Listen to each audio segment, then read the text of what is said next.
ಪ್ರಿಯ ವಿದ್ಯಾರ್ಥಿಗಳೇ, ನಾವು ನಮ್ಮ ಸುತ್ತಮುತ್ತ ಅನೇಕ ವಸ್ತುಗಳನ್ನ ನೋಡ್ತೀವಲ್ವಾ? ಆ ವಸ್ತುಗಳು ಎಲ್ಲ ಒಂದೇ ರೀತಿಯಾಗಿದ್ದಾವ? ವಸ್ತುಗಳು ಎಲ್ಲ ಒಂದೇ ರೀತಿಯಾಗಿದ್ದಾವ? ಇಲ್ಲ ಅಲ್ವಾ? ಹಾಗಾದ್ರೆ ವಸ್ತುಗಳು ಹೇಗಿರ್ತವೆ? ಎಲ್ಲವೋ ಒಂದು ಆಕಾರದಲ್ಲಿ ಬದಲಾಗಿರ್ತವಲ್ವಾ?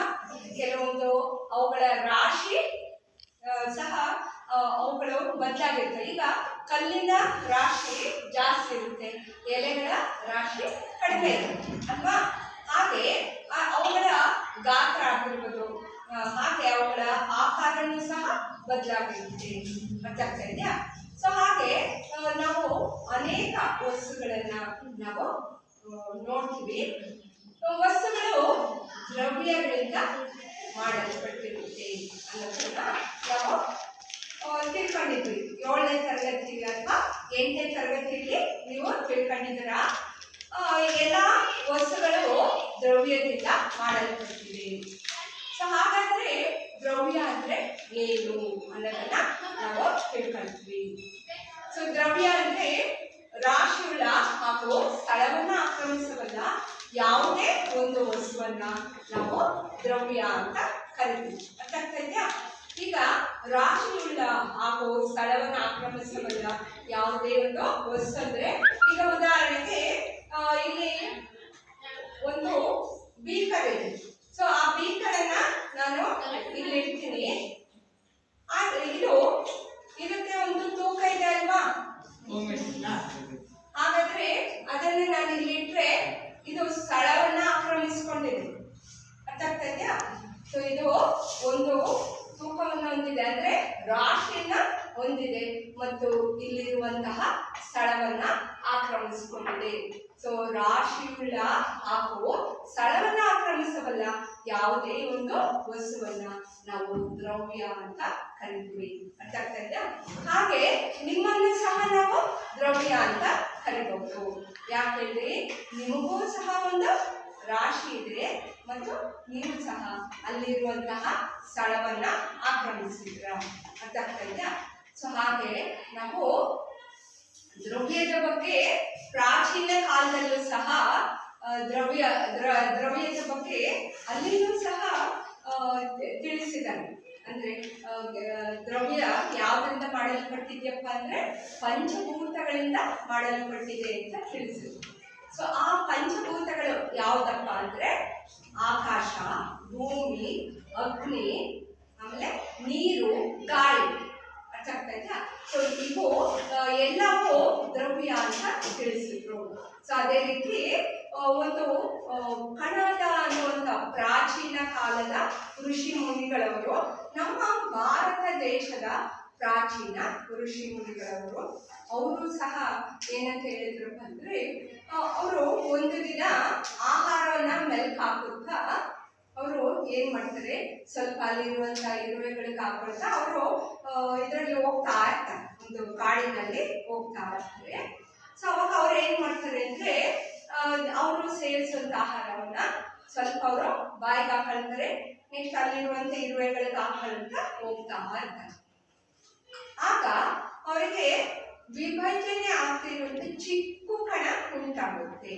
ಅಂದ್ರೆ ಆ ಎಲ್ಲ ಖಾಲಿ ಮಾಡ್ತಾ ಅವರಿಗೆ ಚಿಕ್ಕದೊಂದು ಕಣ ಮಾತ್ರ ಉಳ್ಕೊಳ್ಳುತ್ತೆ. ಅರ್ಥ ಆಗ್ತಾ ಇದೆಯಾ? ಸೊ ಅದೇ ರೀತಿ ಅವಾಗ ಆ ಪ್ರಾಚೀನ ಕಾಲದಲ್ಲೂ ಈ ದ್ರವ್ಯದ ಬಗ್ಗೆ ಹೇಳಿರುವಂತಹ ಇತಿಹಾಸನೇ ಇದೆ. ಹಾಗಾಗಿ ಕಣಾದವರು ಅವ್ರೇನ್ ಮಾಡ್ತಾರೆ, ಆಹಾರವನ್ನ ಅವರು ಒಂದೊಂದು ಎಮ್ಮೆಲ್ಗೆ ಹಾಕೊಳ್ತಾ ಮತ್ತೆ ಇರುವೆಗಳಿಗೆ ಹಾಕೊಳ್ತಾ ಕೊನೆಗೆ ಅತ್ಯಂತ ಚಿಕ್ಕ ಕಣ ಉಳಿಯುತ್ತವೆ, ಅದನ್ನ ವಿಭಜಿಸ್ತಾರೆ. ಆಗದೆ ಇರುವಂತ ಒಂದು ಕಣ ಉಳ್ಕೊಳ್ಳುತ್ತೆ. ಅದೇ ರೀತಿ ಅವರು ಆ ಕಣವನ್ನ ಏನಂತ ಕರೆದ್ರು ಅಂದ್ರೆ ಪರಮ, ಅಂದ್ರೆ ಅತ್ಯಂತ ಚಿಕ್ಕದ ಆಗಿರುವಂತ ಅಣು, ಪರಮ ಅಣು. ಮತ್ತೆ ಅದನ್ನ ವಿಭಜಿಸಲಿಕ್ಕೆ ಆಗದೆ ಇರುವಂತದಕ್ಕೆ ಅವರು ಪರಮ ಅಣು ಅಥವಾ ಪರಮಾಣು ಅನ್ನುವಂತಹ ಪದವನ್ನ ನೀಡ್ತಾರೆ.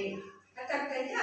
ಸೊ ಹಾಗೆ ದ್ರವ್ಯ ಪರಮಾಣುಗಳಿಂದ ಮಾಡಲ್ಪಟ್ಟಿದೆ ಅನ್ನೋದನ್ನ ಅವರು ತಿಳಿಸ್ಕೊಡ್ತಾರೆ. ಅಂದೇ ಪ್ರಾಚೀನ ಕಾಲದಲ್ಲಿ ದ್ರವ್ಯದ ಬಗ್ಗೆ ತಿಳಿಸಿದ್ದಾರೆ.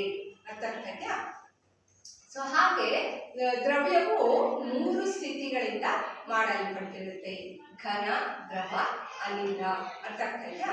ಸೊ ಅದನ್ನ ನಾವು ಘನ, ದ್ರವ, ಅನಿಲ ಬಗ್ಗೆ ಮುಂದೆ ತಿಳ್ಕೊಳ್ಳೋಣ. ಈಗ ದ್ರವ್ಯ ಅಂದ್ರೆ ಏನು ಅನ್ನೋದ್ರ ಬಗ್ಗೆ ನೀವು ತಿಳ್ಕೊಂಡಿದ್ರಲ್ವಾ? ರಾಶಿಯುಳ್ಳ ಹಾಗೂ ಸ್ಥಳವನ್ನ ಆಕ್ರಮಿಸಬಲ್ಲ ಯಾವುದೇ ಒಂದು ವಸ್ತುವನ್ನ ನಾವು ದ್ರವ್ಯ ಅಂತ ಕರಿತೀವಿ. ಅರ್ಥ ಆಯ್ತು ಮಕ್ಕಳೇ? ದ್ರವ್ಯ ಅಂದ್ರೆ ಏನು ಅಂತ ಅರ್ಥ ಆಯ್ತಲ್ವಾ? ಯಾವುದೇ ಒಂದು ವಸ್ತುವಿಗೆ ಒಂದು ರಾಶಿ ಇರಬೇಕು ಮತ್ತು ಅದು ಸ್ಥಳವನ್ನ ಆಕ್ರಮಿಸಿದ್ರೆ ಅದನ್ನ ನಾವು ದ್ರವ್ಯ ಅಂತ ಕರಿತೀವಿ. ಅದೇ ರೀತಿ ಎಲ್ಲಾ ವಸ್ತುಗಳು, ನಾವು ನಮ್ಮ ಸುತ್ತಮುತ್ತಲು ಏನು ವಸ್ತುಗಳನ್ನ ನೋಡ್ತಾ ಇದ್ವೋ ಅವೆಲ್ಲವೂ ದ್ರವ್ಯಗಳಿಂದ ಕೂಡಿದೆ ಅನ್ನೋದನ್ನ ನಾವು ತಿಳ್ಕೋಬಹುದಾಗಿದೆ. ಅರ್ಥ ಆಗ್ತಾ ಇದೆಯಾ? ಸೊ ಹಾಗೆ ನಾವು ಈ ದ್ರವ್ಯದ ಪರಿಕಲ್ಪನೆ ಬಗ್ಗೆ ಅಂದ್ರೆ ಅದರ ಬಗ್ಗೆನೇ ದ್ರವ್ಯದ ಬಗ್ಗೆ ಸ್ಟಡಿ ಮಾಡುವಾಗ ನಾವು ಕೆಲವೊಂದು ದ್ರವ್ಯದ ಗುಣಲಕ್ಷಣವನ್ನ ನಾವು ತಿಳ್ಕೋಬೇಕಾಗ್ತದೆ. ಅರ್ಥ ಆಗ್ತಾ ಇದೆಯಾ? ಸೊ ಹಾಗೆ ನಾವು ಈ ದ್ರವ್ಯ ಕಣಗಳಿಂದ ಮಾಡಲ್ಪಟ್ಟಿದೆ. ಮೊದಲನೇದಾಗಿ ದ್ರವ್ಯವು ಕಣಗಳಿಂದ ಮಾಡಲ್ಪಟ್ಟಿದೆ ಅನ್ನೋದನ್ನ ನಾವು ತಿಳ್ಕೋಬೇಕಾಗಿದೆ. ಈಗ ಉದಾಹರಣೆಗೆ ನಾನು ಸ್ವಲ್ಪ ನೀರನ್ನ ತೆಗೆದುಕೊಂಡಿದ್ದೀನಿ. ಸೊ ಬೀಕರಲ್ಲಿ ಸ್ವಲ್ಪ ನೀರನ್ನ ತೆಗೆದುಕೊಂಡಿದ್ದೀನಿ. ಅದಕ್ಕೆ ಇದು ಪೊಟ್ಯಾಷಿಯಂ ಪರ್ಮಾಂಗನೇಟ್ ಅನ್ನುವಂಥ ಒಂದು ಸಂಯುಕ್ತ ಇದೆ, ರಾಸಾಯನಿಕ. ಇದನ್ನ ಸ್ವಲ್ಪನೇ ಚೂರು. ಸೊ ಇದು ಪೊಟ್ಯಾಷಿಯಂ ಪರ್ಮಾಂಗನೇಟ್ ನ ಕೆಲವೊಂದು ಹರಳನ್ನ ತೆಗೆದುಕೊಂಡಿದ್ದೀನಿ.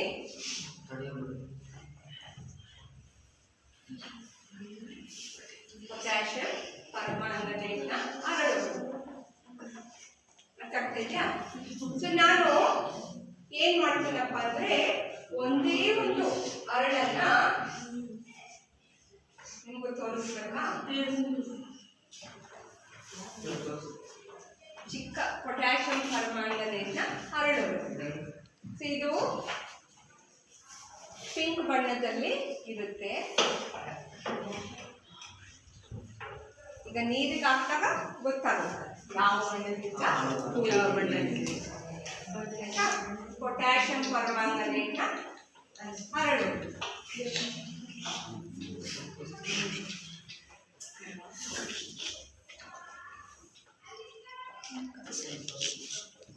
ಸೊ ಪೊಟ್ಯಾಷಿಯಂ ಪರ್ಮಾಂಗನೇಟ್ ನ ಚಿಕ್ಕ ಹರಳನ್ನ ನಾನೀಗ ನೀರಿಗೆ ಹಾಕ್ತಾ ಇದ್ದೀನಿ.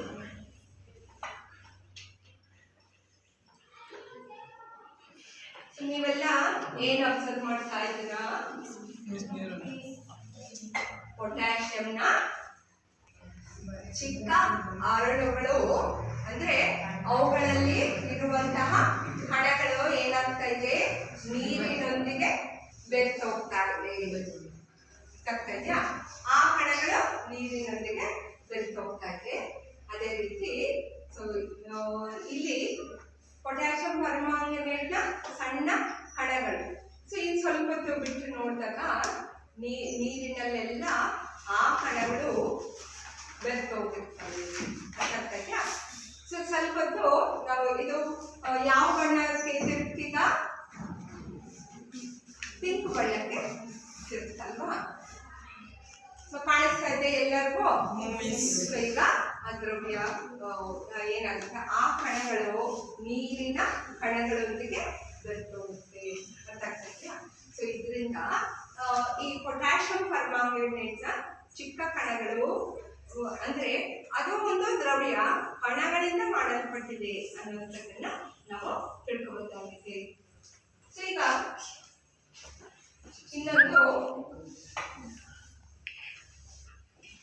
ಇನ್ನೊಂದು ಬೀಕರನ್ನ ನಾನು ತೆಗೆದುಕೊಳ್ತೀನಿ.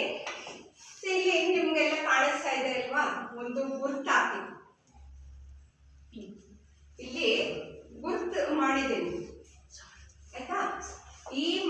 ಅಲ್ಲಿವರೆಗೂ ನಾವು ಏನ್ ಮಾಡಬೇಕು, ನೀರನ್ನ ಹಾಕೊಳ್ಬೇಕು. ಸೊ ನಾನು ಎಲ್ಲಿ ಗುರುತಿಸಿದ್ದೀನೋ ಅಲ್ಲಿವರೆಗೂ ನೀರು ಹಾಕೋಬೇಕು, ಆಯ್ತಾ. ಇಲ್ಲಿ 1 ಚಮಚದಷ್ಟು ಉಪ್ಪನ್ನ ತೆಗೆದುಕೊಂಡು, ಪುಡಿ ಉಪ್ಪು ಇದೆಯಲ್ವಾ, ಸೋಡಿಯಂ ಕ್ಲೋರೈಡ್ ಅಂತ ಹೇಳ್ತೀವಿ. ಸೊ ಪುಡಿ ಉಪ್ಪನ್ನ ತೆಗೆದುಕೊಳ್ತೀನಿ.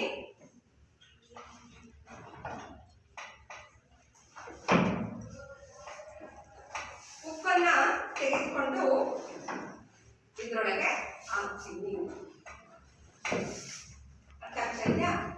ಸೊ ಉಪ್ಪನ್ನ ತೆಗೆದುಕೊಂಡು ಹಾಕ್ಬಿಟ್ಟು ನಾನೇನ್ ಮಾಡ್ತೀನಿ, ಅದನ್ನ ಚೆನ್ನಾಗಿ ಮಿಕ್ಸ್ ಮಾಡ್ತೀನಿ.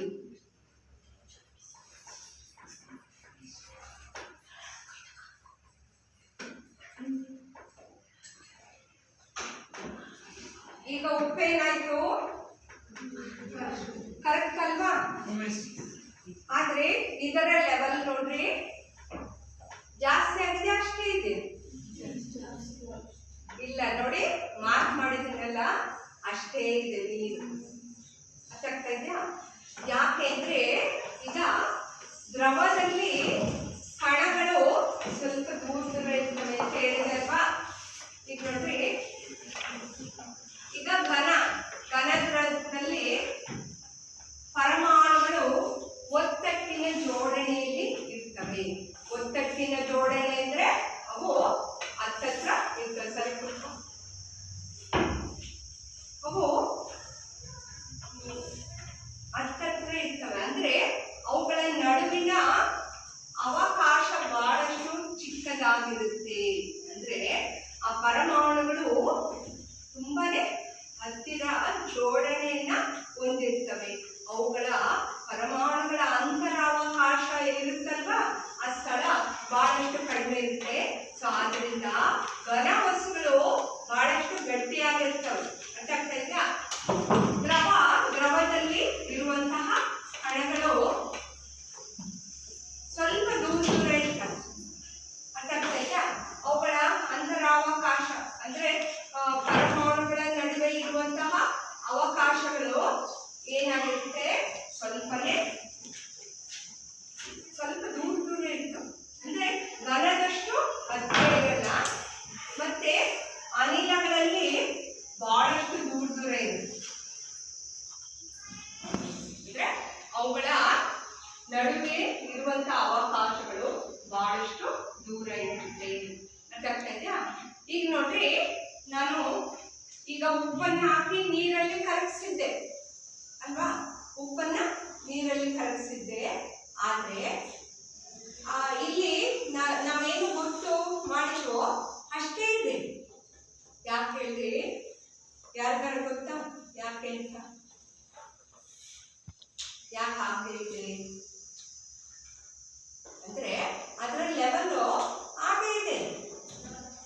ಯಾಕೆಂದ್ರೆ ಅದು ಕರಗ್ಬಿಟ್ಟು ಉಪ್ಪಿನ ಕಣಗಳು ನೀರಿನ ಕಣಗಳಲ್ಲಿ ಇರುವಂತಹ ಅವಕಾಶಗಳಿರ್ತಾವಲ್ವ, ಖಾಲಿ ಜಾಗ ಇರುತ್ತಲ್ಲ, ಅದ್ರೊಳಗೆ ಅವು ಹೋಗಿ ಸೇರ್ಕೊಳ್ತವೆ. ಅವಾಗ ಆ ಖಾಲಿ ಪ್ರದೇಶವನ್ನು ನಾವು ಆಕ್ರಮಿಸಿಕೊಂಡಾಗ ಇದರ ಲೆವೆಲ್ ಏನಾಗುತ್ತೆ ಅಷ್ಟೇ ಇರುತ್ತೆ. ಈಗ ಅರ್ಥ ಆಯ್ತು ಮಕ್ಕಳೇ? ಆದ್ರಿಂದ ಅಂದ್ರೆ ಇದರಿಂದ ನಾವು ಏನು ಅಂದ್ರೆ ದ್ರವ್ಯ ಸ್ಥಳವನ್ನ ಆಕ್ರಮಿಸುತ್ತೆ ಅನ್ನೋದನ್ನ ನಾವು ಇಲ್ಲಿ ತಿಳ್ಕೊಳ್ತೀವಿ. ಅರ್ಥ ಆಗ್ತಾ ಇದೆಯಾ? ಹಾಗೆ ದ್ರವ್ಯವು ನಿರಂತರ ಚಲನೆಯಲ್ಲಿ ಇರುತ್ತೆ ಅನ್ನೋದನ್ನ ನಾವು ತಿಳ್ಕೊಳ್ಳೋಣ. ಸೊ ಇಲ್ಲಿ ನಾನು ಅಗರಬತ್ತಿಯನ್ನ ತೆಗೆದುಕೊಂಡಿದ್ದೀನಿ.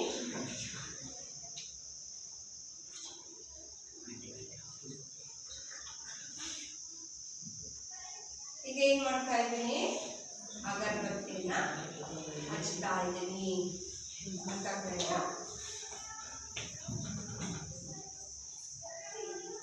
ಈಗ ಈ ಅಗರಬತ್ತಿ ಓಕೆ, ಈಗ ನೋಡ್ರಿ ಈ ಅನಿಲಗಳು ಅಂದ್ರೆ ಗಾಳಿ, ಈಗ ಉದಾಹರಣೆಗೆ ಈ ನಾನು ಹಚ್ಚಿರುವಂತಹ ಅಗರಬತ್ತಿ ಇನ್ನು ಸ್ವಲ್ಪ ಬಿಟ್ರೆ ನಿಮ್ಮವರೆಗೂ ಸ್ಮೆಲ್ ವಾಸನೆ ಬರುತ್ತೆ. ಹಚ್ಚಾಗ್ತಾ ಇದೆಯಾ?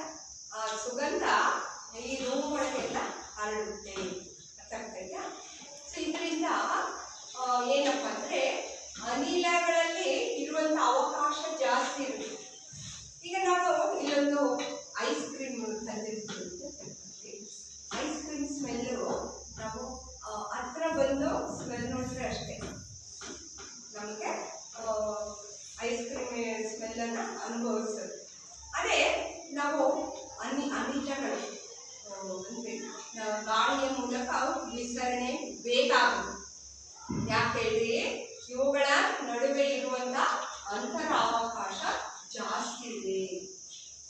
ಅಂದ್ರೆ ನಾವು ಇದನ್ನ ಏನ್ ಮಾಡ್ತೀವಿ, ಅಗರಬತ್ತಿಯನ್ನ ಹಚ್ಚಿದಾಗ ಆ ತಾಪಕ್ಕೆ ಈಗ ತಾಪ ಜಾಸ್ತಿ ಇದ್ದಂಗಿಲ್ಲ, ಅಣುಗಳ ಚಲನೆ ಏನಾಗುತ್ತೆ, ಜಾಸ್ತಿ ಆಗುತ್ತೆ. ಅರ್ಥಾಗ್ತದೆಯಾ?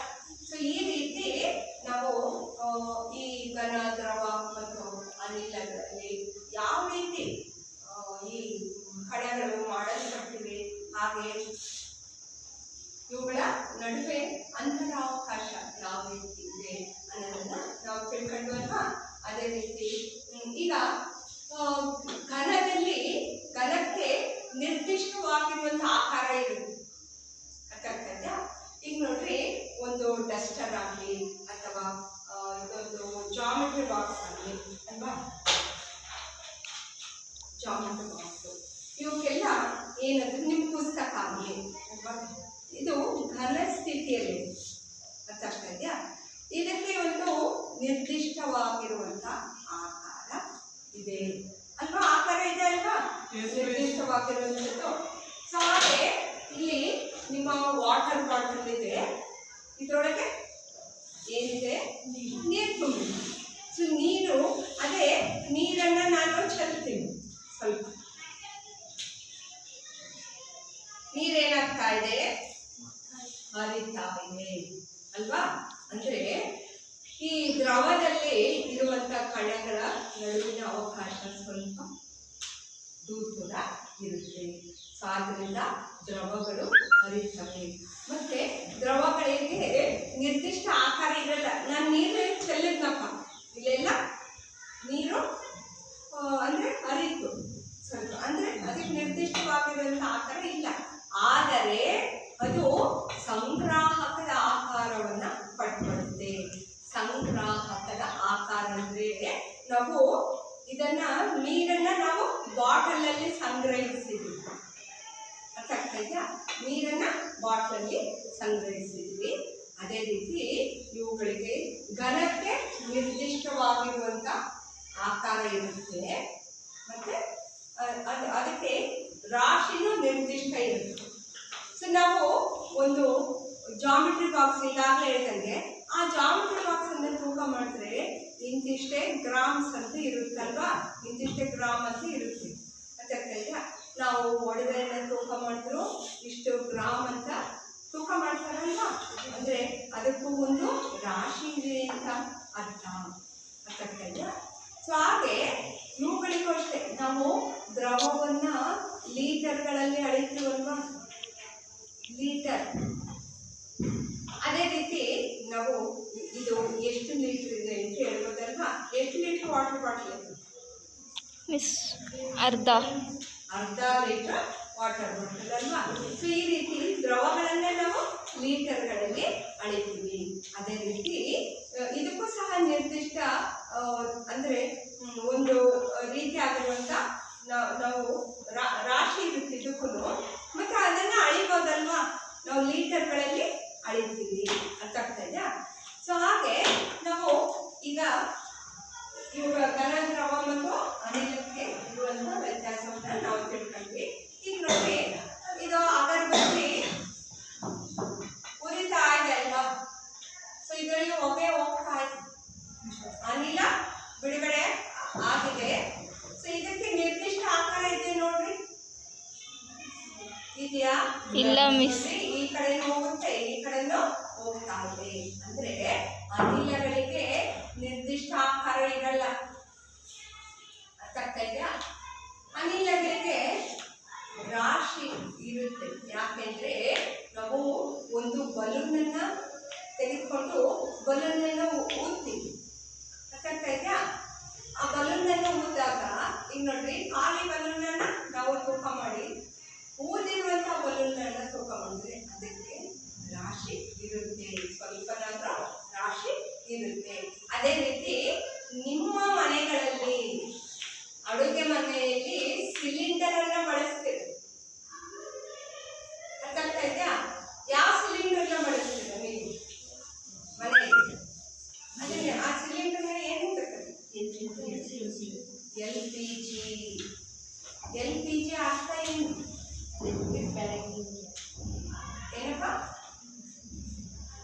Liquefied petroleum gas LPG.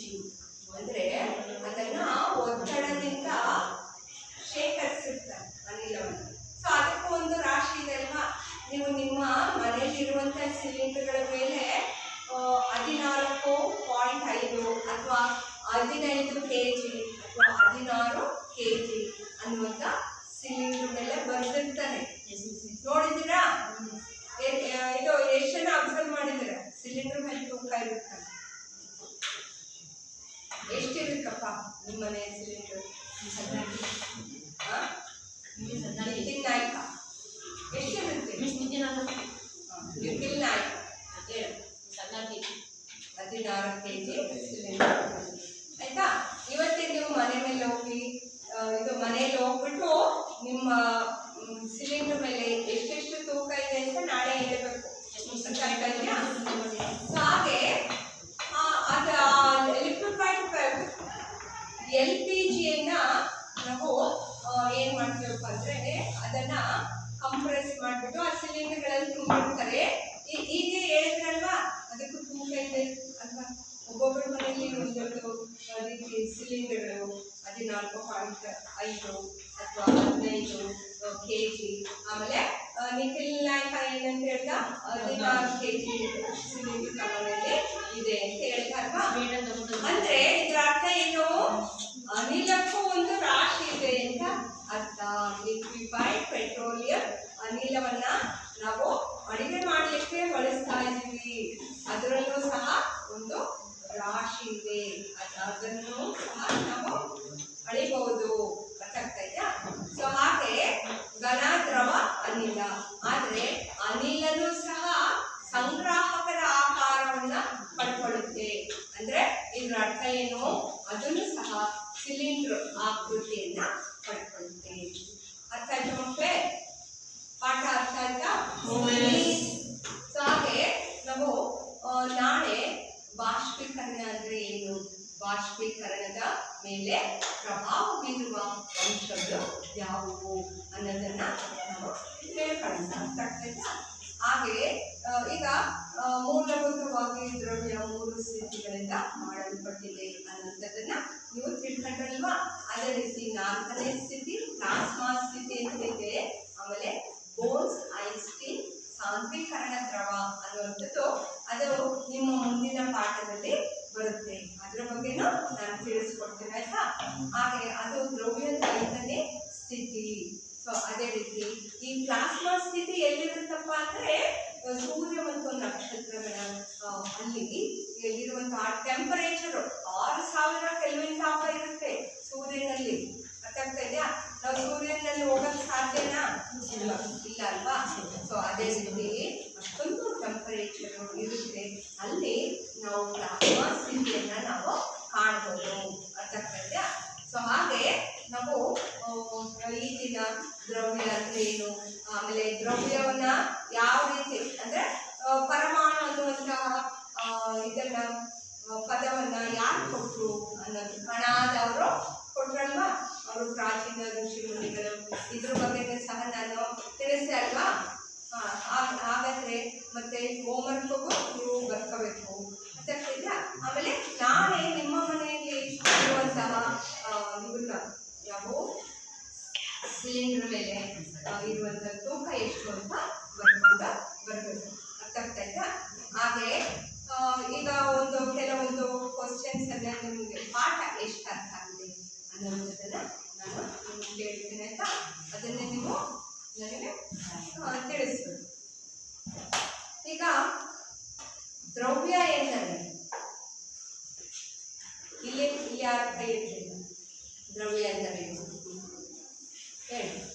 ರಾಶಿಯುಳ್ಳ ಹಾಗೂ ಸ್ಥಳವನ್ನು ಆಕ್ರಮಿಸುವ ಯಾವುದೇ ಒಂದು ವಸ್ತುವನ್ನು ದ್ರವ್ಯ ಎನ್ನುವರು. Very good. ನೋಡ್ತಾ ಎಷ್ಟು ಚೆನ್ನಾಗಿ ಪಾಠ ಅರ್ಥ ಮಾಡ್ಕೊಂಡಿದ್ದಾರೆ. ಕೂತ್ಕೊಳ್ಳಿ. ರಾಶಿಯುಳ್ಳ ಹಾಗೂ ಸ್ಥಳವನ್ನ ಆಕ್ರಮಿಸುವುದಿಲ್ಲ ಯಾವುದೇ ವಸ್ತುವಿನ ದ್ರವ್ಯ ಅಂತ ಕರೀತಾರೆ. ಅರ್ಥ ಇದೆಯಾ?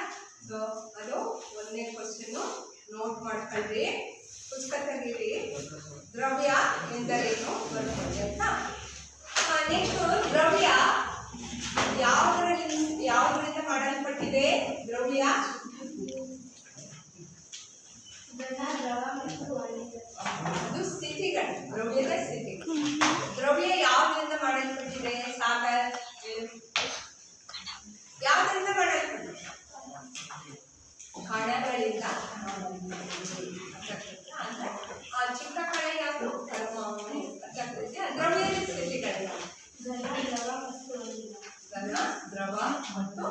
ಈಗ ಇವು ದ್ರವ್ಯದ ಅಂದ್ರೆ ಈಗ ನಾವು ಸ್ಟಡಿ ಮಾಡುವಂತ 3 ಸ್ಥಿತಿಗಳನ್ನು ಘನ, ದ್ರವ ಮತ್ತು ಅನಿಲ.